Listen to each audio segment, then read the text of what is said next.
قبلونا سؤال ذي سويه بسم الله الرحمن الرحيم الحمد لله رب العالمين والصلاة والسلام على أشرف الأنبياء والمرسلين دمانتين السلام عليكم ورحمة الله وبركاته maanta ay taariikhdu tahay 25 bisha shanaad 2017 halkan waxaan ka sheegayaa inaan ilaahay u mahadnaqayo oo aad iyo aad ugu faraxsanahay inaan xorriyadeedii dib aan u helay shirkan jaraa'id waxaan kaga faa'iideysanayaa inaan ugu horeyn u mahadceliyo Allah ilaahay suura galiyay inaan xorriyadeeda helo sidoo kale muxuu ahaayay mahadcelinta waxaan u mahadcelinayaa sidoo kale madaxweynaha Soomaaliland mudane Axmed Maxamuud Silaanyo oo ii fidiyay cafis aad iyo aad baan ugu mahadcelinayaa waxaan kaloo aan u mahadcelinayaa dhammaan cid kastoo ay garab istaagtay meesha ay doonto ha joogto har iyo habeen ku fakaraysay sidaan xorriyadeeda u heli lahaa yani ma soo koobi karo runtii dadyowga yani mana magacaabi karo imika munaasabad kale iyo waqti kale insha Allah ayaan faahfaahin ku bixin doonaa waxaan doonayaa kale halkan inaan ka sheego yani kulli waxaad isweydiinaysaan oo de kulli warbaahin baatiino meelaha aad isweydiinaysaan iyo maxkamadii iyo sida ay ahayd iyo arrimahaas laga yaabaa inaad isweydiisaan yani idinku filan inaan cadaalad helay iyo inaan cadaalad helin garsoorihii xukumay iyo gudoomiyaha maxkamadda sare hadaladoodii sida ay u kala duwanaayeen iyo sida isaga horimanayeen garsoorihii xukunka igu riday iyo wixii la igu soo eedeeyay waxay ahaayeen iyo kadib wuxuu yiri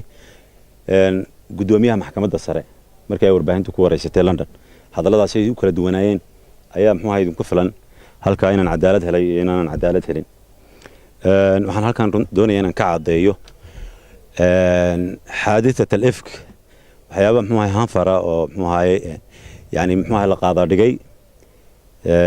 oo in badan muxuu ahay la hadal hayay oo la yiraahdo Cabdimaalik wuxuu ka soo horjeedaa Soomaaliland Cabdimaalik qarannimadu muxuu ahay duulaan ku yahay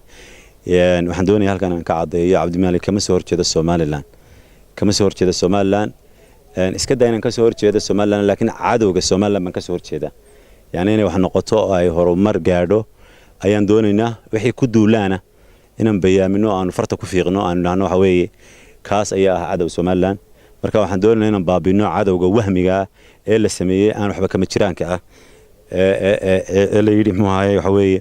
Soomaaliya ay soo cadowa runtii fariintaydu waxay ahayd markastaba dadka Soomaalida ahi inay walaalayihiin waa meesha runtii keenta badanaba يعني ليش ودي عبد الملك سومالان بكسر كذا معنى هذا ما هدان هذا الصومال ولا له إن كسر كذا سومالان مركن لا يا صومال ولا له وحكى هذا يا صومال ما كسر يدكتو جيبوتي يعني كينيا إثيوبيا سومالان مقدشو ماشي دون تهديك الصومالي لكن ولا له يعني كما هذا لنا أرميه مع سياستها مركا وحوي أرنكا ولا ليتها صومال دين ولا ليهين فرينتها تعالك إلى هين إن أمر هيو أو إن ليه إنما المؤمنين أخوة أي رنتي سي خلدان لوجا فايديستي oo dadka la fahansiiyay oo dadka muxuu ahaayay si khaldan loogu sheego leeyahay Cabdimaalik oo ka soo horjeeda Soomaaliland kamana soo horjeeda Soomaaliland garabkeeda ayaan ahay waxaan doonayaa runtii halkan inaan muxuu ahaayadana ka iftiimiyo yani haddaan anigu maadaama aan maanta xorriyadeedii helay oo alxamdulillah aan dabada taaganahay waxaan doonayaa inaan u sheego madaxweynaha Soomaaliland iyo cid kasta oo ay khusayso cadaaladda oo dulmigana nacab waxaan u sheegayaa inay jiraan xabsigan ka soo baxay dad ay ku muddo dhaaftay muddadii xabsiga qaar ay muddo 6 sano ay dhaaftay intay xidhnaayeen oo ka dhamaaday oo aan la sii deyn runtii arrinkaas aan doonayaa in muxuu ahay diiradda la saaro oo muxuu ahay dadkaas dulman ee dhibaataysan iyaga awgood roobku ma inoogu dii waayay in laga soo daayo oo laga qaado oo jeelka laga soo daayo dad badan oo dhibaataysan baa jira waxa laga yaabaa in aanay bulshadu ka warqabin runtii anigu muxuu ahay dad halkaas aan ku soo arkay dhibaataysan oo muddadii ay dhaaftay insha Allah cadaaladda iyo muxuu ahay meelaha aan soo maray ilaa booliska ilaa xeer ilaalinta ilaa maxkamadda ilaa jeelka wixii aan soo arkay inaan cadaalad meelaha ku soo arkay inaan ku soo arag mar labaad baan muxuu shir jiray oo kale oo faahfaahsan aan ka qaban doona aan arrimaha kaga hadli doona gabagabadii waxa muxuu ahay fooda inagu soo haysa bishii barakaysaneed ee Ramadaan bishaas oo ah bil khayr qabta waxa weeye alxamdulillah markan waxaan u muuqdaaba inaan u soo baxay dadkii muxuu ahay jilicsanaa dadkii dan yartaha marka waxaan ugu baaqayaa samafalayaasha muxsiniinta